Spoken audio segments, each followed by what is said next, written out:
So didn't explain to me anything about it. So when I did it, it was used in the way it was used. Y'all seen? Okay, so what you're telling me doesn't make any sense. So all right, could I have parties announced for the record for the state? Andrew Harris Salem. Defense? David Rodriguez for Gonzalo Garcia. And are you Mr. Garcia? Yes, ma'am. Okay, hold up. We're just seconds in, and already the confusion is thick enough to cut with a gavel. When the judge says doesn't make any sense, you know things are about to go downhill fast? Let's see if Garcia can clean this up, or if we're headed for sentencing drama. You understand you're charged with credit card or debit card abuse as a state jail felony. Range of punishment is anywhere from 180 days up to 2 years in the state jail facility and up to a $10,000 fine. Did you understand? Yes, ma'am. If you have a plea with the state, the court does not have to follow your plea. If for any reason the court does not follow your plea and gives you more than you bargained for, the fact that you entered a plea will not be used against you and you will be allowed to withdraw your plea. Did you understand? Yes, ma'am. Do you wish to proceed with sentencing? We do. All right. The state is silent on his application for deferred. Why should he have deferred? Your Honor, Mr. Garcia has zero criminal history. It's his very first offense. Deferred adjudication? Sounds fancy, right? Ah! Here's the deal. It's a second chance offer, no conviction if you behave. But judges don't hand this out like candy, especially when your story starts sounding like a late-night scam commercial. Can Garcia sell his misunderstanding defense? Let's see. This is a property crime, so it was not a crime of violence or a crime involving any sort of drugs or alcohol. That's why I'd like for this young man to get one chance to keep his record clean. All right. Why? Your Honor, Yes. I apologize for interrupting. If I may, I Yes. have some criminal history. If you would like to see it for yourself. Yes. And Do you have criminal history? No, ma'am. Have you ever been arrested? No, ma'am. There is always a mix-up when it comes to me and my father. So hopefully it's not just they're finding my dad's stuff. All right. So you've never been arrested? Okay. All right. If you give that back to the state. So why did you do this? As I've said before, it was big misunderstanding between me and the person who gave it to me. What do you mean? Okay, let's start here because I like to go in order. So who gave it to you? So previous conversation, I knew the credit. Me and Carl were talking previously. No. Who gave you the card? Carl through an envelope with nothing else besides here. Okay. So continue. So when he gave it to me, he didn't tell me anything. He said that then all he said was, fill this out, go about your job. So while I was in the work van, I popped it open, was filling out things. 2 questions popped up. I clicked one of the options and proceeded to fill it out the way it was already done. It already had my social, my email already pre-fabbed into it. So I'm assuming without my knowledge and telling me, hey, I'm getting you a credit card, did so. Didn't explain to me anything about it. So when I did it, it was used in the way it was used. Y'all seen? Okay, so what you're telling me doesn't make any sense. So I just want to make sure that I'm understanding you and that we don't have a breakdown of communication. So you're saying that Carl gave you a credit card Yes. and he told you to take it and fill it out. Yes. So you filled it out on a computer. On my phone through the American Express website. All right, so you filled it out through the American Express website. And when you logged in, your name and everything. All my information was pre-fabbed filled out because it was to activate the card. All right, so what transactions do you think you were supposed to have with this card? So with little understanding and the conversation we had was to help me build credit. I don't know how that works on the business aspect because finding out the business card after the whole situation, that was that. Me, the way people explain credit to me was you use it and you pay back either in full amount after use or monthly on the minimums. That's my only thing on how I took for credit cards. Like I'm saying, new to credit, never understood all this. So for him, So let me ask you this. Was your name on that credit card? Yes, ma'am. It said my name, and then right below it, that's when it says, that's the below part that said, or general, OGC. I know it's around general contracting.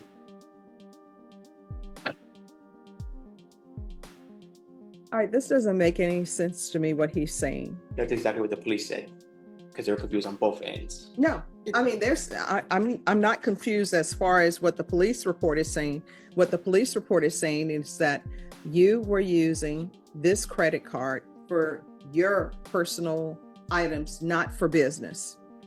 So it says, Carl said Gonzalo has been employed with him for approximately 2.5 years and is authorized to use the business card for business expensive purposes. So can we agree that what you used the card for was not business expenses? Yes. All right, so then that's off the table. We now know that the card was used for things other than business expenses. So I don't understand why he is confused and he thinks that he had permission to use it for personal items. I think he was confused that since his name was on the card and his name came first on the card, he thought he was an authorized user for whatever purposes as long as he paid the bill on that card. And there it is. Judge hits the brakes. When she says so, the answer is no. That's the courtroom version of, we're done here. This whole confused credit card holder argument just hit a wall because intent means everything in fraud cases. This is a person who's never owned a credit card, doesn't really get how it works, but he was thinking it was also his card, not just strictly a company card. It was a card where he could make purchases as long as he paid the bill on the card. And was he paying? Hadn't got the chance to pay because All right, so the answer to that is no, you didn't pay? No, ma'am. The charges were brought before the first payment was due. All right, so then the question becomes, does he want a jury trial? No, he understands that the personal purchases that he made need to be paid back, and that's part of the deal. And that's why we're asking for adjudication to give him a chance to pay back the things that he charged to actually pay for those things. Well, the indictment says that he confesses and admit, you have the usual on and about dates, and in Bexar County, Texas, that with intent to fraudulently obtain a benefit, he used a credit or debit card, namely American Express card, with knowledge that the card had not been issued to him. So his name is on the card. Doesn't that mean it's been issued to him? I think you can have a company credit card with an individual's name on it, but it's still the company card. No, I mean, here comes the and part. The and part on it is with knowledge that the card was not used with the effective consent of the card holder. So the fact that it was issued to him, he's telling me it was legally issued to him. The only question is about the use of it. Correct. And he is saying that he thought he was using it appropriately. Yes, ma'am. That I'm doing. I do. At the time, How far did you go in school? How far did I go in school? Out of school. And you're telling me you don't know how credit cards work? No, my family has never had good credit, so they never had credit cards. No one in my close vicinity, no uncles, no aunts, nobody. So for this being the first time having to deal with anything credit related, new concept. My mom can't tell me anything about it because she don't really understand. That's why I'm saying the basics, the layman's, what they told me is you use, pay back.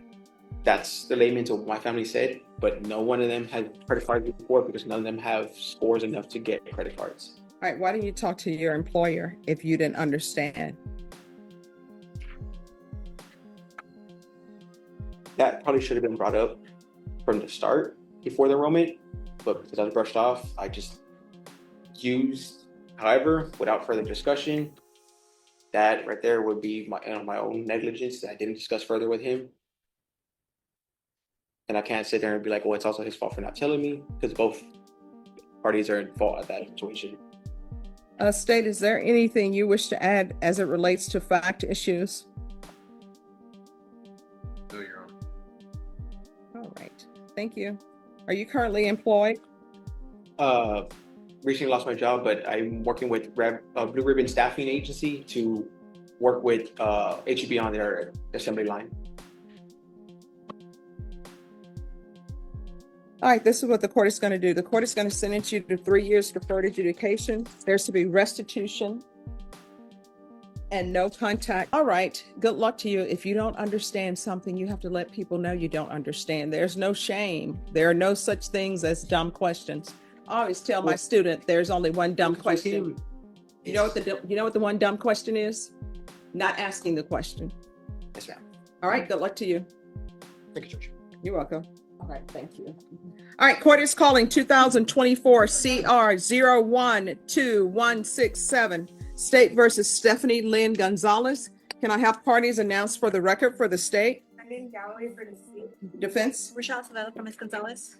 And are you Miss Gonzalez? Yes, ma'am. All right, you're charged with the offense of possession of a controlled substance, penalty group 1, 4 to 200 grams. That's a second-degree felony. Range of punishment is anywhere from 2 to 20 years in prison and up to $10,000 fine. Did you understand? Yes, ma'am. If you have a plea bargain agreement with the state, the court does not have to follow your plea. If for any reason the court does not follow your plea and gives you more than you bargained for, the fact that you entered a plea will not be used against you, and you will be allowed to withdraw your plea. Did you understand? Yes, ma'am. Are you proceeding with sentencing? Yes, ma'am. All right, anything you wish to say on behalf of your client? Judge, I would just ask that you follow the plea bargain. She has been in custody for almost, I believe, 5 years, or five Yeah, months. 5 years. Sorry, 5 months, Judge. And so with that, I would ask that I know, obviously, I explained that she has to do the TAP evaluation. I would ask the court to allow her to get on probation and do that while she's out. All right. So, how old are you? I'm 36, Your Honor. Do you have any children? Yes, ma'am. What are their ages? 18, 17, 13, 12, 10, 9, and 6. So you say 18, 17, 13, 12, 10, 9, and 6? Yes, sir. And do you have custody of any of your children? No, Your Honor. So who are they with? My aunt adopted them about 7 years ago. Okay. So why was Child Protective Services involved? Yes, Your Honor. Why? Because I was in a drug issues years ago. I moved to San Antonio 3 years ago. I've been living in my truck since then. All right. So this offense is alleged to have, well, not alleged. I found that there's sufficient evidence to find you guilty. So this offense occurred September 2024. So how often were you using during that time frame? I wasn't using. It was in my possession, but I haven't been using for 3 years. So you were not using that day. No, Your Honor. So why do you have it in your possession? It was meant to be sold, Oh, okay. to be honest. Real talk alert. This isn't just sentencing's a reality check, the judge's message. If you don't clean up now, someone's going to find you in a field door you'll never leave prison. Harsh, it's raw, and sadly, it's the truth for too many caught in this cycle. All right. So is there anything else? No. All right. Do you think Esperanza Court is a place for her? Because I don't know who these other men who were with her. Judge, I haven't asked her about the background, but I can certainly ask her, and I think that if it is appropriate, I do think that you can do the referral and we can do the evaluation. All right. So this is what the court is going to do. The court is going to sentence you to 4 years deferred adjudication. All right, we can go off the record. To be successful in this court, communication is key. Now, MRT, I said that you didn't need it, but obviously there are things that are going on with you because you have 1, 2, 3, 4, 5, 6, 7 children, and you don't have custody of any of them. And you still have not changed your ways. You were that person who was fruitful and you multiplied, and then somebody else took over the care of your children because you cannot get your life in order and you keep doing wild and crazy things. Let me just explain to you. I wouldn't say every day, but what will you think about it? Maybe once a week, there's somebody that's found in a field, and then somebody has to go out and identify the body. And usually it's they overdosed, or either they're with bad people who are upset with them. So one or two things are going to end up happening in your life if you don't get your life together. Somebody is going to have to identify you in a field, or either you are going to be in somebody's prison for the rest of your natural life. Do you understand? If you don't want that to happen to you, you're going to have to change your ways. I always tell people, you know what? Life is so simple. If everybody would follow the rules, wouldn't be a problem. Like children, when the parents give them curfew, if they say the curfew is at 10, if they would just be at home at 10, there would not even be a problem. But no, they want to push it. So from here on out, you cannot be pushing in that line. You know why? Because you're looking at 20 years in the prison. All right, good luck to you. Thank you. You're welcome. Thank you, Judge.